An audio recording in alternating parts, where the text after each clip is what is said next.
Bismillahirrahmanirrahim. Assalamu alaikum dear aspirant. Hope so all of you are fine and doing well. My name is Zeeshan Ali. आज मैं आपके लिए लेके आया हूँ डार न्यूज़पेपर से एडिटोरियल और ओपिनियन का एनालिसिस पब्लिश हुए 22 अप्रैल 2024 को. ये है जी पिक्चर जो क्रिटिसाइज़ कर रही है कि 2024 के अंदर इलेक्शन होने जा रहे हैं इंडिया के अंदर, जिसमें जून में इसका रिज़ल्ट भी आ जाएगा. और मोदी सरकार जो कि हिंदुत्व आइडियोलॉजी को प्रमोट करती है, अगर इसको वोट मिल गए तो इंडिया जो सेकुलर कंट्री होने का दावेदार है, तो मोदी सरकार जो सेकुलरिज्म है इंडिया के अंदर बिल्कुल ख़त्म कर देगा और वहाँ पे मुस्लिम कम्युनिटी का जीना हराम हो जाएगा अगर वो इस दफ़ा दोबारा जीत गए. तो ये है हमारा फार्मूला, डेट इज़ BRU. हम अप्लाई करते हैं बिल्ड करने के लिए डाटा से इंफॉर्मेशन और नॉलेज, और हमने वोकेबलरी वर्ड को बिल्ड करना है, फिर उसको हमने रिटेन करना है अपने माइंड में, अपनी पर्सनैलिटी का पार्ट बनाना है. फिर इस डाटा को हम यूज़ करेंगे, पाकिस्तान अफेयर का पेपर हो, करंट अफेयर का पेपर हो, ऐसे राइटिंग हो, सोशल साइंसेस का पेपर हो, उसको हल करने के लिए. और जो मेन बातें आप सीखते हैं, अगर आप इसको लिख के प्रैक्टिस कर ले तो ये जो नॉलेज कनेक्टिविटी है ये अगर आपके अंदर आ गई तो इंशाल्लाह आपकी कामयाबी बहुत ज़्यादा जो है वो बढ़ जाएगी. कामयाब होने के चांस आपकी कम्पिटिटिव एग्ज़ाम में बहुत ज़्यादा बढ़ जाएंगे. क्रिटिकल थिंकिंग आपने स्ट्रॉन्ग करनी है और साथ अपने आर्गूमेंट्स आपने बिल्ड करने हैं. आज का इडियम है जी zero in on. Zero in on का मतलब होता है you focus your attention on it. For example, I like the way your lecture zero in on central issue. अगर आप किसी चीज़ पे अपनी अटेंशन दे देते हैं ना, तो इसको आपने ज़ीरो इन ऑन कहना है. उसके अलावा जी ये है आज के एडिटोरियल और ओपिनियन. सबसे पहले जी हमारे पास जो एडिटोरियल है, not without reform.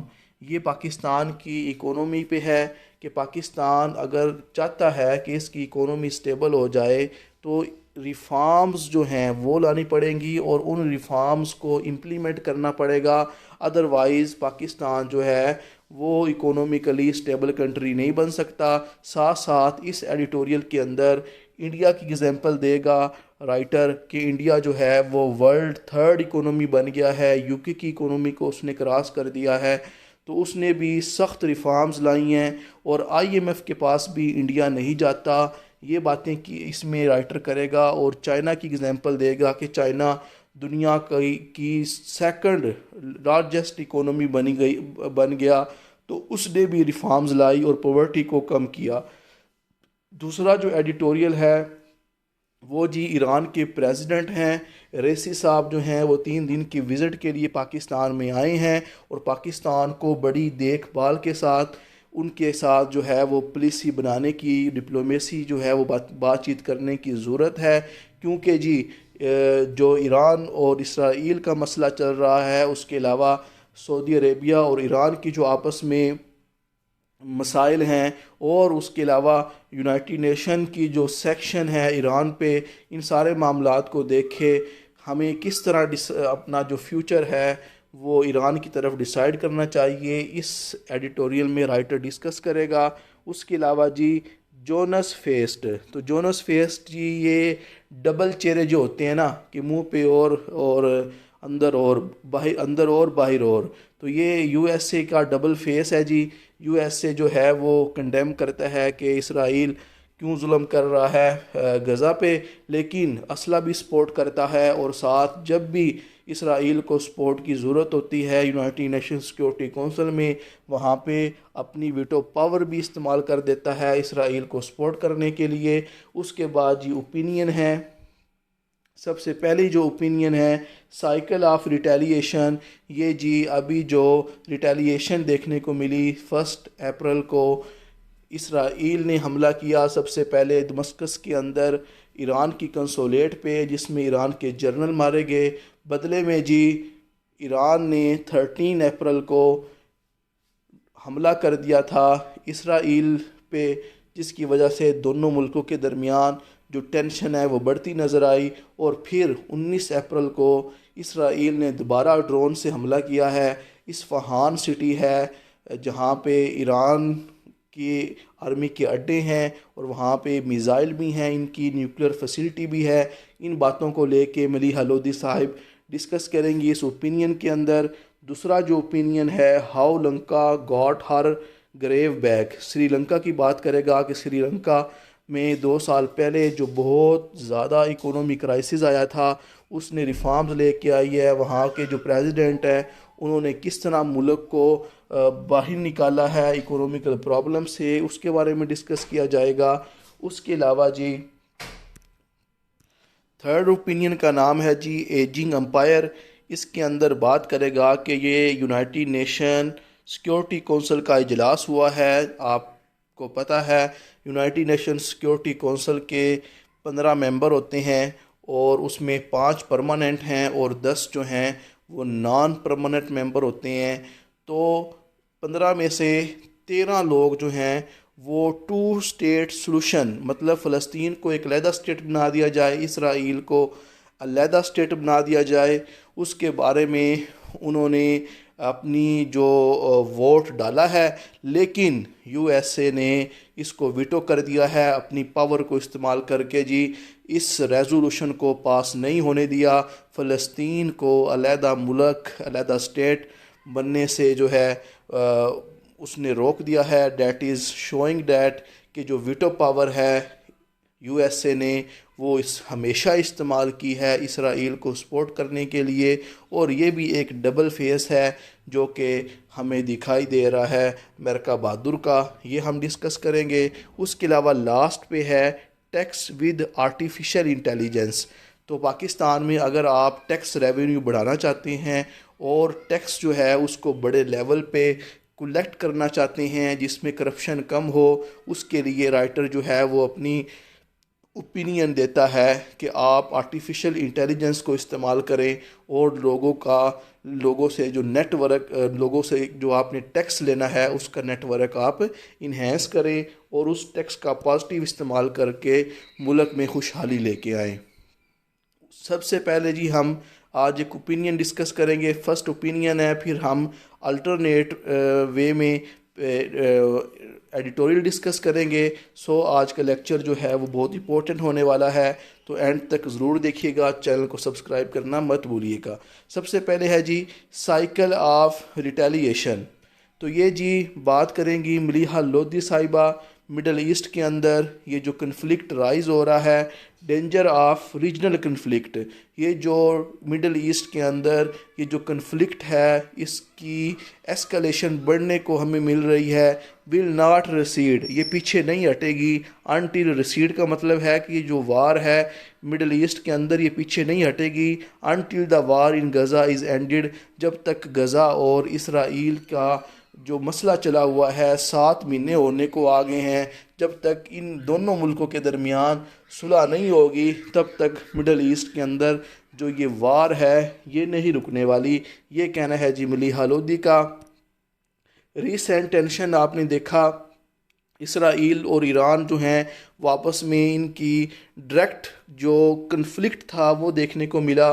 Broad the middle east to the brink of wider conflict, और ये जो जंग का रास्ता है ये चौड़ा होता जा रहा है। ये जो लड़ाई है ईरान और इसराइल की, इसकी वजह से ऐसा लग रहा है कि अगर ये लड़ाई शुरू हो गई तो ये फिर थमने वाली नहीं है। इसराइल ने सबसे पहले अप्रैल 1 को एयर स्ट्राइक की ईरान की कंसोलेट दमस्कस शहर है सीरिया का, वहाँ पर, जिसकी वजह से 7 रेवोल्यूशनरी गार्ड मेंबर थे वो मारे गए, जिसमें 2 जनरल भी थे। स्पार्क रिटेलिएशन, जिसकी वजह से ईरान को जवाबी कार्रवाई के तौर पे 300 जो है मिसाइल और ड्रोन अटैक किया इसराइल की मिलिट्री इंस्टॉलेशन पे, जिन मिसाइल और ड्रोन को आयरन डोम टेक्नोलॉजी इस्तेमाल करके इसराइल ने रोक दिया। और कहा जाता है इसमें जो फ्रांस है और उसके अलावा जी यूके है और उसके अलावा जी यूएसए है, इन मुल्कों ने भी इन ड्रोन हमले को और इन मिसाइल को रोकने के लिए काफ़ी मदद जो है वो इनको दी है इसराइल को। This marked the first direct military confrontation between 2 nation.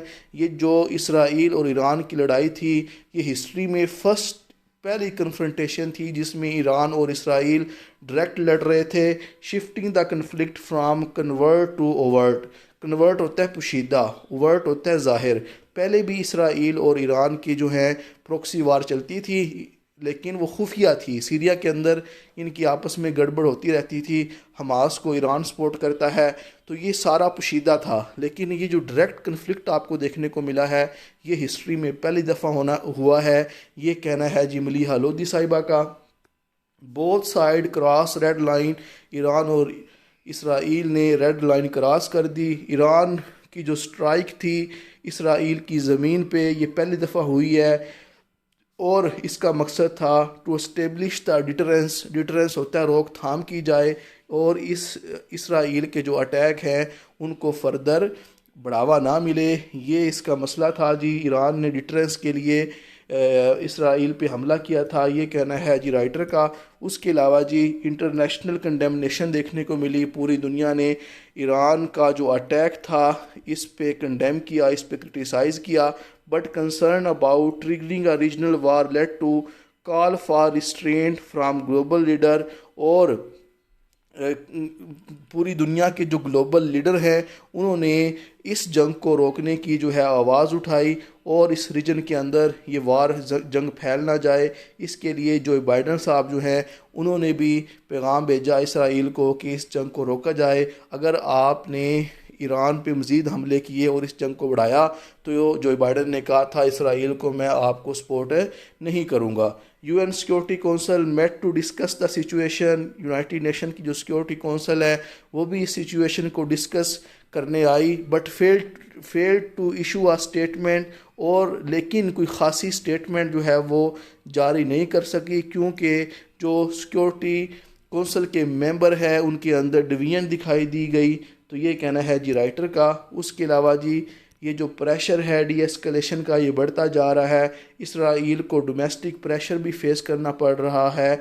और उसके अलावा ये जो पोटेंशल है कि potential military strike against Iran, ये जो अभी दोबारा एक स्ट्राइक हुआ है, डोमेस्टिक प्रेशर इसराइल के अंदर बढ़ गया था।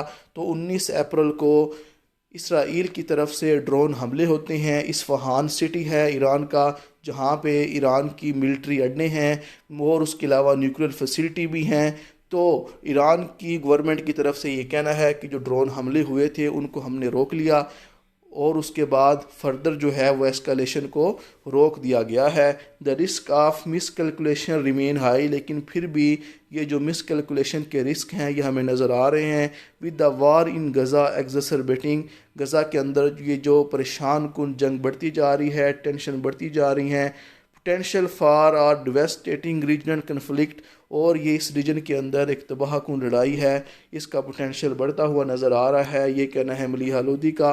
International intervention is urged. International community जो है वो इसमें हिस्सा ले और जो कन्फ्लिक्ट है गज़ा और इसराइल को इसको प्रिवेंट करे, सो डैट इसराइल और ईरान में ये जो हमले हैं, एस्केलेशन है, ये मज़ीद ना हो। उसके बाद ये दूसरा एडिटोरियल मैं डिस्कस करूँगा, नॉट विदाउट रिफॉर्म। इसमें जी राइटर बात करेगा फॉरेन फाइनेंस मिनिस्टर जो मोहम्मद औरंगज़ेब हैं, उन्होंने पाकिस्तान की इकोनॉमी पे बात की है कि पाकिस्तान की इकोनॉमी 10 टाइम बढ़ जाएगी और 3 ट्रिलियन हो जाएगी 2027 में। और पाकिस्तान एक हाई मिडल इनकम स्टेटस जो है, एक हाई मिडल इनकम स्टेटस मुल्क बन जाएगा। ये कहना है जी फाइनेंस मिनिस्टर का। लेकिन ये सारे काम रिफॉर्म्स लाए बगैर नहीं होंगे। और साथ साथ राइटर एग्जांपल देता है इंडिया की जो इकोनॉमिक ट्रांसफॉर्मेशन देखने को मिली कि इंडिया दुनिया की जो 4th लार्जेस्ट इकोनॉमी बन गया है। और ये कहा जा रहा है कि अगर इसी तरह इंडिया तेज़ी से तरक्की करता रहा तो ये वर्ल्ड की 3rd लार्जेस्ट इकोनॉमी बन जाएगा। इंडिया की इकोनॉमी जो ट्रांसफॉर्मेशन है इसको हम मॉडल के तौर पे स्टडी कर सकते हैं। इंडिया अब IMF के पास भी नहीं जाता। Transitioning from less than 275 billion to our 3.7 trillion in 30 year. मतलब पहले जो इसकी इकोनॉमी थी वो 275 बिलियन थी, अब ये 3.7 ट्रिलियन को भी क्रॉस कर गई है 30 सालों में। थ्रू रिफॉर्म्स इंडिया रिफॉर्म्स लेके आया है विद आउट IMF असिस्टेंस, और इसको IMF से भी मदद नहीं लेनी पड़ी। Positioning itself as the world fifth largest economy, और अपने आप को अब ये दुनिया की 5वीं इकोनॉमी शो कर रहा है, लेकिन डाटा के मुताबिक इसने UK की जो इकोनॉमी है उसको भी पीछे छोड़ दिया है। अब ये वर्ल्ड 4th इकोनॉमी जो है ये कहलाता है। South east Asian nation once poor than Pakistan, ये साउथ ईस्ट एशिया के अंदर जो नेशंस हैं वो पाकिस्तान से गरीब थी, उन्होंने भी रिफॉर्म्स ला के अपनी इकोनॉमी बेहतर कर ली है और पाकिस्तान से आगे निकल गई हैं, प्रोवाइडिंग एग्जांपल टू एमुलेट, और ये एग्जांपल है कि पाकिस्तान को भी एमुलेट करना चाहिए। एमुलेट मीन कम्पीट करना चाहिए और अपनी इकोनॉमी को बेहतर करना चाहिए। Pakistan must implement reform, Pakistan को इसके लिए रिफॉर्म लाने की ज़रूरत है। लिमिटेड गवर्नमेंट इंटरवेंशन, और जो गवर्नमेंट है उसके अंदर जो मुदाखलत है बिला वजह पावरफुल लोगों की, उसको कम करने की ज़रूरत है। जो कि पावरफुल लोग बड़ी बड़ी पोस्टों पे हैं, बड़ी बड़ी इंडस्ट्री के मालिक हैं, वो जी टैक्स बचाती हैं, टैक्स नहीं देते, और प्राइवेट सेक्टर ग्रोथ को प्रमोट करने की ज़रूरत है। रीजनल और जो ग्लोबल इकोनॉमी है उसको इंटीग्रेट करने की ज़रूरत है, सो डैट पाकिस्तान भी इकोनॉमिक स्टेबिलिटी को अचीव कर सके। IMF जो है वो एम्फसाइज़ करती है कि रिफॉर्म्स लाएं, our loan amount for Pakistan economic revival, जो पाकिस्तान लोन लेने जाता है IMF से तो IMF प्रायोरिटी देती है कि पाकिस्तान रिफॉर्म्स भी लेके आए अपने मुल्क के अंदर। रूलिंग एलाइट जो है ये रेजिस्टेंस है पाकिस्तान के अंदर, ये टफ रिफॉर्म्स नहीं लाने देती। Evidence bye initiative like the creation of special investment facilitating council, ये पाकिस्तान में अंदर बना है इदारा SIFC, obstruct progress toward economic transformation, इसके बावजूद भी हमें इकोनॉमिक ट्रांसफॉर्मेशन में काफ़ी रुकावटें नज़र आ रही हैं। जियो पोलिटिकल रियलिटीज़, पाकिस्तान की जो जियो पोलिटिकल रियलिटी है इसको भी मानना पड़ेगा। पाकिस्तान एक ऐसी जगह पे है जहाँ पे इसकी इंडिया के साथ दुश्मनी है, अफ़गानिस्तान के साथ टेंशन्स हैं, साथ साथ ईरान के साथ भी एक काफ़ी जो है वो हमें मसाइल हैं, क्योंकि ईरान के ऊपर यूनाइटेड नेशन जो USA की सेक्शन है। तो इस रीजन पे पाकिस्तान होने की वजह से ये एक रियलिटी है, इसको मानना पड़ेगा। ये भी एक हिंड्रेंस है पाकिस्तान की प्रोग्रेस में। डेप्थ कंस्ट्रेंट और जो हमारा जो दबाव है, ये जो कर्ज़े का नेसेसिटेट ऑफ प्रैग्मेटिक अप्रोच, इन सारे मसले को देखते हुए हमें एक हकीकत पसंदाना अप्रोच लेने की ज़रूरत है, rather than relying on borrowed money for economic growth. हमें सिर्फ उधार के पैसों से अपना मुल्क नहीं चलाना, बल्कि रिफॉर्म्स लानी है और पाकिस्तान को एक सेल्फ सफिशेंट कंट्री बनाना है। उसके बाद जी अल्टरनेट तरीके से मैं एक ओपिनियन डिस्कस की पहले, फिर मैंने एडिटोरियल डिस्कस किया, अब दोबारा मैं डिस्कस करूँगा ओपिनियन। ये दूसरी ओपिनियन है, how Lanka got her Grove back. तो श्रीलंका की बात करेंगे, ये अकदस अफजल साहब हैं। Sri Lanka remarkable economic recovery, Sri Lanka ने अपनी इकोनॉमी को रिकवर कर लिया है। Would not have come about without the tremendous leadership, तो ये कभी भी कम आउट ना होता इकोनॉमिक क्राइसिस से। इसकी जो लीडरशिप है उसने बहुत अहम रोल अदा किया है, displayed by the president Vikram Singh. तो वहाँ के जो प्रेसिडेंट है विक्रम सिंह, उनकी लीडरशिप की वजह से जो श्रीलंका है वो इकोनॉमिक क्राइसिस से निकल आया है। इसको बताएंगे जी ये writer Sahib.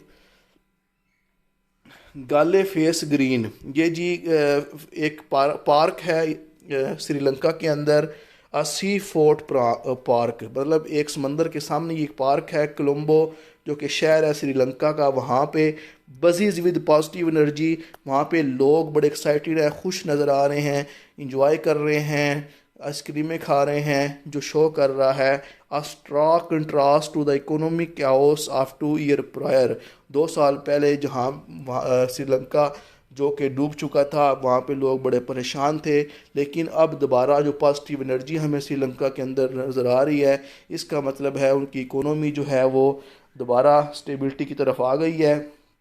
Sri Lanka economic crisis जो आपने देखा, जिसमें जी मेन वजह बताई जाती है कि वहाँ की पुअर गवर्नेंस और पॉलिटिकल चॉइसेस कि वहाँ पे नेपोटिज़म की बेस पे जो है बड़ी बड़ी ओहदे दे दिए जाते थे और गवर्नमेंट के अंदर भी नेपोटिज़म देखी जाती थी, जिसकी वजह से श्रीलंका जो है वो बैंकरप्सी का शिकार हो गया और श्रीलंका के अंदर प्रोटेस्ट हुए गवर्नमेंट के अगेंस्ट। लेकिन अब वही श्रीलंका जो है उसकी इकोनॉमी बेहतर नज़र आ रही है। प्रेसिडेंट विक्रम सिंह की जो लीडरशिप है was instrumental in stabilising and reviving the economy. और ये कहा जा रहा है कि जो वहाँ के प्रेसिडेंट है विक्रम सिंह, उनकी ये मेहनतों का नतीजा है कि इस श्रीलंका की जो इकोनॉमी है वो रिवाइव कर गई है और वो स्टेबल नज़र आ रहा है। इम्प्लीमेंटिंग नेसेसरी रिफॉर्म, और वो नेसेसरी रिफॉर्म्स को उसने इम्प्लीमेंट किया है डिस्पाइट पॉलिटिकल रिस्क, ये कहना है राइटर का। विक्रम सिंह जो क्रेडिबिलिटी है और उसके अलावा international influence facilitated IMF support, Vikram Singh की जो ये सलाहियतें हैं और उसके अलावा आईएमएफ ने जो इनको फैसिलिटेट किया है और इकोनॉमिक रीस्ट्रक्चरल प्रोग्राम लेके आया है श्रीलंका और मार्केट बेस्ड पॉलिसी बनाई है, प्राइवेटाइजेशन को उसने प्रमोट किया है, जिसकी वजह से इसकी इकोनॉमी रिकवर कर गई है, ये कहना है राइटर का। Economy turn around while impressive, और ये जो इकोनॉमिक टर्न अराउंड हुई है that is very impressive has come to a social cost, और इसके लिए जी सोसाइटी जो है उसको कीमत पे करनी पड़ी है। जब पॉवर्टी जब बढ़ गई थी 2 साल पहले, बिजनेस क्लोज हो गए थे, तो इस सारे मिसहैप से बाहर आना date is very positive gesture in the Sri Lanka. Geopolitical tension Sri Lanka के अंदर हैं। इंडिया एक इलाका है श्रीलंका का कचाथीवू के नाम से, उसको इंडिया क्लेम करता है, लेकिन श्रीलंका कहते हैं ये हमारा है। इसकी वजह से इंडिया और श्रीलंका के दरमियान जियोपॉलिटिकल टेंशन बढ़ती रहती हैं। पॉलिटिकल अनसर्टेनिटी, अगर ये जियोपॉलिटिकल टेंशन बढ़ी तो इससे श्रीलंका में पॉलिटिकल अनसर्टेनिटी आ सकती है। अभी जो इलेक्शन होने जा रहे हैं इंडिया के अंदर, तो इस पे थ्रेट है कि कहीं इंडिया जो है वो अपनी इलेक्शन कैंपेन में इस इलाके को टारगेट ना कर दे, जिस तरह मोदी सरकार हमेशा अपने नेबरिंग कंट्री को तंग करता रहता है जब भी इलेक्शन कैंपेन करनी हो। श्रीलंका इकोनॉमिक प्रोग्रेस में फिर ये हिंड्रेस आ सकती है अगर जियोपॉलिटिकल टेंशन वहाँ पे बढ़ गई, ये कहना है राइटर का। डिस्पाइट रिकवरी हो गई है वहाँ पे इकोनॉमी की। विक्रम सिंह की जो किस्मत थी अभी भी वहाँ पे कहता है कि अनसर्टेन नज़र आ रही है, और जो नरेटिव है ये विक्रम सिंह को ट्रैजिक हीरो कह रहे हैं। ट्रैजिक हीरो वो होता है जिसके अंदर ऐसी सलाहियतें हों जो मुश्किल वक्त में एक अहम काम कर जाए। तो highlighting the fragility of economic reform, लेकिन इसके बावजूद जो स्केप्टिक लोग हैं, जो शक करते हैं, क्रिटिसाइज़ करते हैं, वो कहते हैं कि इकोनॉमिक रिफॉर्म जो हैं ये फ्रेजाइल भी हो सकती हैं, नाजुक हो सकती हैं, और मुल्क में अभी भी अनस्टेबिलिटी ख़तरा है, लेकिन इनको सख्त रिफॉर्म्स पे डटे रहने की ज़रूरत है, ये कहना है राइटर का। उसके बाद जी एडिटोरियल है रेसी विज़िट। तो ये जी प्रेसिडेंट हैं ईरान के, आप वो 3 दिन की विज़िट पे आए हैं पाकिस्तान के अंदर। ईरानियन प्रेसिडेंट इब्राहिम रेसी इम्बार्क उनका शुरू हो गया है। 3 डे उनका ट्रिप है पाकिस्तान में। आज उनका पहला दिन था। और जब अभी ये 22 अप्रैल को अभी ये जो इब्राहिम रेसी साहब आए हैं, ये उस वक्त आए हैं जब जियोपॉलिटिकल डायनामिक्स आपको देखने को मिली हैं। ईरान और इसराइल का कन्फ्लिक्ट देखने को मिला है, और पाकिस्तान में सऊदी अरेबिया के फॉरेन मिनिस्टर का डेलीगेशन भी आया था। Bilateral relation between Pakistan and Iran are decent. अभी पाकिस्तान और ईरान के रिलेशन डिसेंट हैं, बेहतर हैं, but have room for improvement. लेकिन अभी भी हमें दोनों रिलेशन मुल्कों के दरमियान इम्प्रूव करने की ज़रूरत है। Closely watched by Arab country and US, Iran और पाकिस्तान के दरमियान ये जो रिलेशन है इस पे अरब कंट्री की और उसके अलावा यूएस की बहुत गहरी नज़र है। उसके अलावा जी ये हैं जी इब्राहिम रेसी साहिब, ये हमारे शहबाज शरीफ साहब से ही मुलाकात कर रहे हैं। Iran president set to visit Pakistan for wide ranging talks, और ये कहा जा रहा है कि प्रेसिडेंट जो है इब्राहिम रेसी ये बहुत डिफरेंट एरियाज़ पे पाकिस्तान की गवर्नमेंट के साथ टॉक्स करेंगे। रेसीज विज़िट गेन सिग्निफिकेंस, ये जी बड़ा अहम होता जा रहा है ड्यू टू रिसेंट टेंशन जो आपने देखा ईरान और इसराइल के दरमियान, as well as promise of investment from the Saudi Arabia की तरफ से भी वादे मिले हैं कि वो पाकिस्तान में इन्वेस्टमेंट करेंगे। और जी सऊदी अरेबिया के जो किंग हैं मोहम्मद बिन सुलेमान, वो भी थोड़े दिनों में पाकिस्तान आएंगे। पाकिस्तान अब एक डेलिकेट पोजीशन पे है, पाकिस्तान को देखभाल के सोच समझ के डिसीजन लेने की ज़रूरत है। और सऊदी अरेबिया एंड ईरान के साथ हमें जी बड़े अच्छे तरीके से केयरफुल वे से हमने डिप्लोमेसी करनी है, इनके डिप्लोमेटिक इशू को हमने ठीक रखना है। कॉर्डियल टाइज़ विद बोथ, हमें दोनों मुल्कों के साथ कॉर्डियल होता है दोस्ताना रिश्ता बनाने की ज़रूरत है। दोनों के साथ हम बिगाड़ नहीं कर सकते। ईरान हमारा हमसाया है और सऊदी अरेबिया से हमें पैसे मिलते हैं। Bilateral issue likely to be discussed, ये कहा जा रहा है कि रेसी साहब जो हैं ये बॉर्डर सिक्योरिटी नंबर 1 इसको डिस्कस करेंगे, ट्रेड को डिस्कस करेंगे, और तीसरे नंबर पे Iran Pakistan gas pipeline project पे डिस्कस करेंगे। रिसेंट जो इंसिडेंट हुआ था ईरान और पाकिस्तान के जो बॉर्डर के साथ इलाके हैं वहाँ पे टेररिस्ट जमातें हैं, टेररिस्ट ग्रुप हैं, और वो टेररिस्ट ग्रुप पाकिस्तान से ईरान पे हमला करते हैं, और वो जो पाकिस्तान के अगेंस्ट हैं वो ईरान का इलाका इस्तेमाल करके पाकिस्तान पे अटैक करते हैं। तो आपने देखा था कुछ दिन पहले ईरान ने हमला कर दिया था पाकिस्तान के उन इलाकों पे जहाँ से हमले हो रहे थे ईरान पे, बदले में पाकिस्तान ने भी हमला कर दिया, जिससे इन दोनों मुल्कों के दरमियान जो टेंशन है वो बड़ी थी। लेकिन फिर बाद में ये टेंशन जो है उनको हल कर लिया गया। Recent incident of missile fire between Iran and Pakistan highlight the importance of reviewing the mutual security protocol, और ये जो सिक्योरिटी प्रोटोकॉल है इसको भी रिव्यू करने की ज़रूरत है, ये कहना है राइटर का। Trade potential between Iran and Pakistan जो है ये भी बहुत ज़्यादा है। फॉरेन सेक्शन जो है यूएसए की, उसकी वजह से पाकिस्तान को ईरान के साथ बड़े केयरफुल वे में डील करने की ज़रूरत है, क्योंकि हम डिपेंडेंट हैं यूएसए पे। आईएमएफ के साथ भी हम डील करना जा रहे हैं, और आईएमएफ पे आपको पता है जी किसकी मानता है आईएमएफ, वो मानता है जी यूएसए की। तो हमें बड़े केयरफुल वे में ये खेल जो है डिप्लोमेसी का इसको खेलने की ज़रूरत है, which can be mitigated through expanding border market and barter trade. तो हमें ईरान के साथ अपनी जो मार्केट है इसको बढ़ाने की ज़रूरत है। बार्टर ट्रेड होती है कि एक चीज़ ले और दूसरा बदले में दूसरी चीज़ दे दे। तो ये बार्टर ट्रेड होता है कि एक चीज़ ले के दूसरी चीज़ दे देना, एक लेना एक देना। तो चीज़ों का आपस में लेन देन जो है इस पे बात हो रही है ईरान और पाकिस्तान के दरमियान। The stalled Iran Pakistan gas pipeline project है, ये इरिटेंट है जी यूएसए के लिए। Pakistan face potential sanctions from US, अगर ये प्रोजेक्ट कंप्लीट हो गया तो यूएस की सेक्शन पाकिस्तान पे भी लग सकती हैं, जो कि पाकिस्तान के लिए अच्छी नहीं है। तो पाकिस्तान को बड़े अहम तरीके से ये काम करने की ज़रूरत है। Pakistan is urged to uphold sovereign agreement despite external pressure, Pakistan को ये जो एग्रीमेंट किया है ईरान के साथ इसको मेंटेन करने की ज़रूरत है। नो डाउट एक्सटर्नल प्रेशर इस पे है।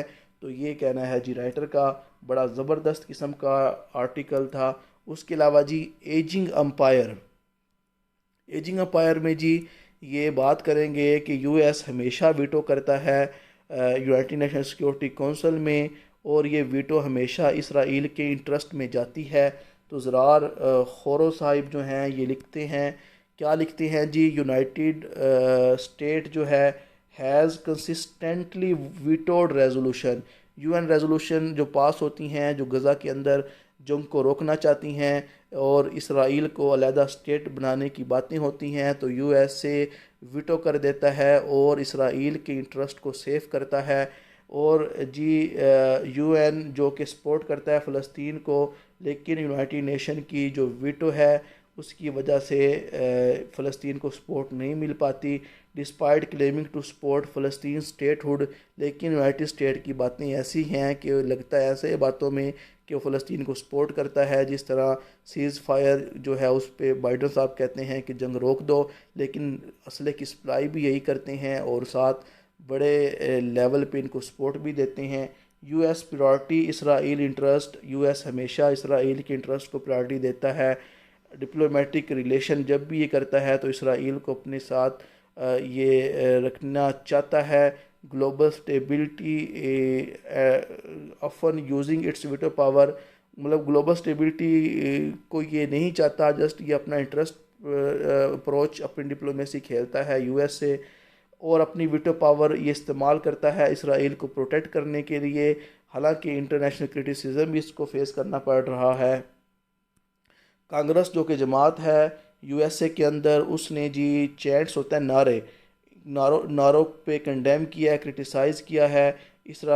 यूएसए के अंदर जो यंग लोग हैं वो फ़लस्तीन को सपोर्ट करने के लिए नारे मार रहे हैं, और इन नारों को कांग्रेस कंडेम करती है। Anti Semitic while our looking actual violence in Gaza, और इनको एंटी सीमेटिक होता है दुश्मन करार दे देना, मतलब यहूदियों के अगेंस्ट जो कह देना। अवर looking actual violence in Gaza, और ये जो गज़ा के अंदर जो लोग 35,000 से ज़्यादा मारे जा चुके हैं, वहाँ पे बड़ी बुरी हालत है, उसको नज़रअंदाज कर देता है जी कांग्रेस पार्टी और यूएसए। हेयरिंग इन कांग्रेस के अंदर एक हेयरिंग हुई है जिसमें कोलंबिया यूनिवर्सिटी है न्यूयॉर्क के अंदर, वहाँ पे एंटी सीमेंटिज़म बढ़ती जा रही है। जो वहाँ पे यहूदी स्टूडेंट हैं उन पे इस यूनिवर्सिटी के स्टूडेंट जो हैं दूसरे, वो क्रिटिसाइज़ करते हैं, उनको मारते हैं, despite its effort to support Zionist view and suppress pro Palestinian violence.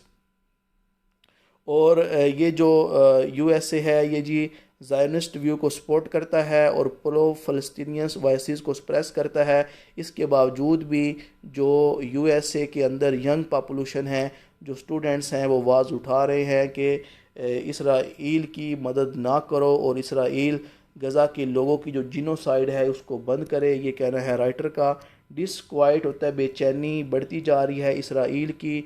जो अभी कन्फ्लिक्ट उनके हुए हैं हमास और ईरान के साथ, ये चैलेंज है जो इसराइल का जो परसेप्शन है इनविंसिबिलिटी की, वो बहुत पावरफुल है, उसकी पावर को कोई चैलेंज नहीं कर सकता, वो अनडिफीटेबल है, नाकाबिल तस्खीर है। तो इसके बावजूद हमास और ईरान के साथ जो चैलेंज हैं उनकी वजह से इसराइल की बेचैनी बढ़ती जा रही है। Israel claim success in intercepting attack. Israel ये क्लेम करता है कि उसने ईरान की तरफ से जो अटैक हुए उनको रोक दिया। The article suggest vulnerability in its defence, लेकिन अभी भी इसके डिफेंस में जो ख़तरे हैं वो बढ़ते जा रहे हैं, और warn against underestimating its response. और राइटर वार्न कर रहा है इसराइल को कि वो कभी भी इन ईरान और हमास की पावर को या रिस्पांस को अंडर एस्टिमेट ना करे। ये जी एस्कलेशन दोनों के लिए भारी होगी। उसके अलावा जी एडिटोरियल है जाउनस फेस्ट जी, इसका मतलब होता है जी दोहरा चेहरा, मतलब टू सिचुएशन, जिसमें एक सिचुएशन पे आप कोई और बात करें और दूसरी सिचुएशन में आप कोई और बात करें। यूएस ने जो वीटो कर दिया है, यूएन रेजोल्यूशन को पास नहीं होने दिया। इस यूएन रेजोल्यूशन का मकसद था कि फ़लस्तीन को फुल मेंबरशिप दे दी जाए, फ़लस्तीन को एक अलहदा स्टेट बना दिया जाए, लेकिन यूएस ने जो वीटो किया है इसकी वजह से ये रेजोल्यूशन पास नहीं हो सकी। 15 में से 13 लोग जो थे वो फ़लस्तीन को अलहदा स्टेट बनाने के हक़ में थे। कंट्राडिक्टिंग इट्स प्रोफेस्ड, एक मुखालफपन है यूएसए का, जो ये वादा करता था, ये सपोर्ट करता था कि टू स्टेट सलूशन जो है that is good solution for Palestine and Israel conflict. लेकिन ये जो भी वीटो किया है ये डबल चेहरा दिखाई दे रहा है हमें यूएसए का। Despite wide spread support for Palestinian membership, UN security Council के अंदर ये बहुत ज़्यादा जो आपको सपोर्ट देखने को मिली है कि फ़लस्तीन को यूएनओ की मेंबरशिप दे दी जाए। यूएस ने वीटो कर दिया है रेजोल्यूशन को, isolating itself and undermining its credibility as a mediator in the conflict. और ये जो बड़े दावे करता है यूएसए कि वो एक मेडिएटर का रोल अदा करता है, ये शो कर रहा है कि ये जो रेजोल्यूशन को जो वीटो करना है इसको पास ना होने देना, इसकी वजह से जो क्रेडिबिलिटी है यूएसए की वो अंडरमाइन हो गई है, कम होती हुई दिखाई दे रही है। लीक केबल होता है, ये हमें कुछ इन्फॉर्मेशन मिली है। बाइडन एडमिनिस्ट्रेशन जो है वो कन्वर्ट का मतलब है जी छुपे, मतलब पोशीदा तौर पे वो जो लॉबी हैं उनको जी जो सपोर्ट करती हैं इस फ़लस्तीन को जो है फ़लस्तीन के लिए जो है वो रेजोल्यूशन पास करने जा रही थी कि फ़लस्तीन को अलहदा स्टेट बना दिया जाए। तो यूएसए की जो लॉबी हैं उन मुल्कों को रेजोल्यूशन पास करने नहीं दे रही, उसके अगेंस्ट जा रही हैं या फिर उनको रोकना चाहती हैं। ये जी डबल चेहरा हमें नज़र आ रहा है यूएसए का। US action indicate conditional support for two state solution heavily skewed होता है जी अपनी डायरेक्शन चेंज कर लेना। ये जो टू स्टेट सोल्यूशन का जो हामी था यूएसए, ये अपनी बात से मुकर गया है, eroding it's moral authority on the world stage. और ये जो बड़ी मोरालिटी की ह्यूमन राइट्स की बात करता है, इसके ऊपर वर्ल्ड स्टेज पे इसकी जो बातें हैं वो ख़राब होती जा रही हैं। इसकी मोरल अथॉरिटी एरोड होने का मतलब है मदम या ख़राब होती जा रही हैं।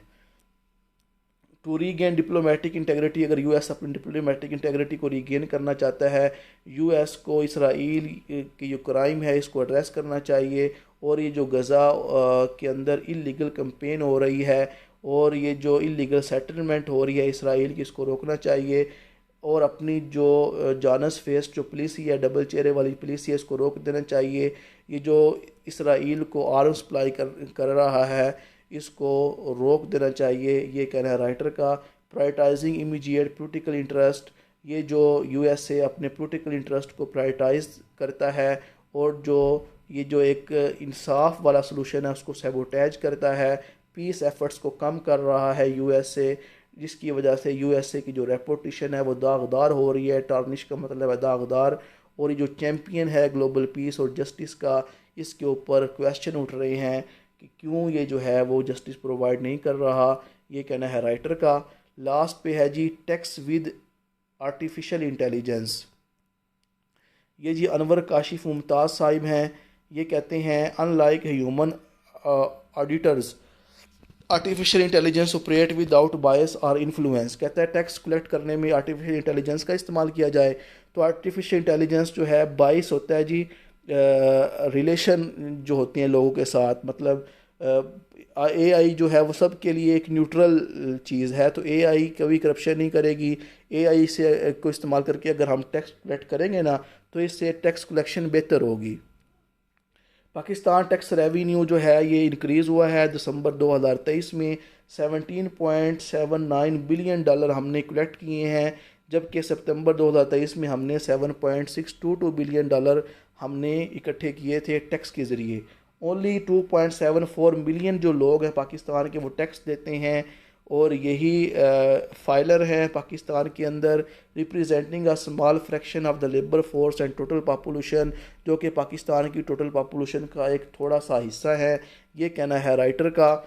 फेडरल गवर्नमेंट ऑफ पाकिस्तान जो है इस ने हिस्टोरिकली कलेक्टेड, इसने जो टैक्स है वो 36 से ले बढ़ा के 39% इसने टैक्स रेवेन्यू जनरेट किया है।